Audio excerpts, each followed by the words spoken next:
selalunya lah usahawan di luar sana diorang dah terlalu banyak teori yang diorang belajar sampai diorang tak tahu macam mana nak praktikkan teori itu sendiri. So boleh tak tuan sendiri mencadangkan langkah-langkah macam mana mereka nak praktikkan teori yang Okey. mereka belajar di luar. Wah, ini soalan yang tepat lah sebenarnya. Sebenarnya perkara penting yang perlu diambil perhatian ialah bagaimana seseorang itu apabila dia belajar teorinya sebagai seorang usahawan, ada tempat untuk dia praktikkan. Tempat untuk dia praktikkan tu kebanyakannya tidak disediakan. Contohlah, kalau kita nak belajar berenang, takkanlah kita dah belajar teori dia di dalam kelas, terus kita pergi kat laut dalam. Memang kita mati karam lah. Itu sebenarnya perkara yang berlaku khususnya di Malaysia. Mengapa ramai orang gagal di dalam bisnes? Sebab bila dia baca buku dan sebagainya, dia rasa dia dah boleh, dia terus terjun ke laut dalam. Memang mati lemas lah. Okay? That's why perkara yang terbaik, kalau nak belajar berenang, kita pergi ke kelas renang. Okey, yang air dia paras dada. Okey, kalau kita terjun pun memang tak akan mati lemas lah. Dan di situ ada coach, jurulatih renang yang mengajar kita basic berenang dulu.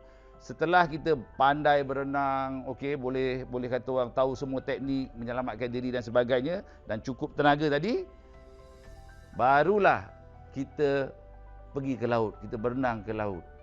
Okey, dalam kata lain, kalau kita nak jadi usahawan tadi, kita harus berguru kepada coach dan coach itu mempunyai tempat untuk melatih.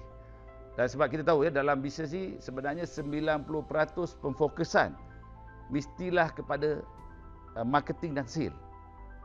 Okey.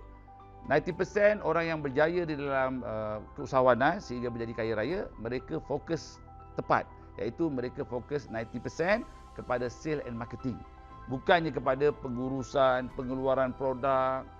Itu penting, tetapi yang lebih penting 90% pendapatan perniagaan kita ialah daripada hasil jualan. That's why kalau kita nak buka department yang terbesar itu mestilah department sale and marketing, bukan department pengurusan. Ini yang berlaku kesilapan yang dibuat oleh ramai usahawan. Mereka memahami bisnes ini dari sudut pandang mereka sebagai seorang awam, yang mereka menyangkakan bahawa office yang cantik, kilang yang besar itu lebih penting berbanding dengan aktiviti marketing. Okey, jadi kalau di tempat aku tempat syarikat aku memang kita ada sediakan sesiapa yang nak menjadi usahawan, dia kena praktiskan diri dia, ilmu-ilmu yang ada di dalam buku ini.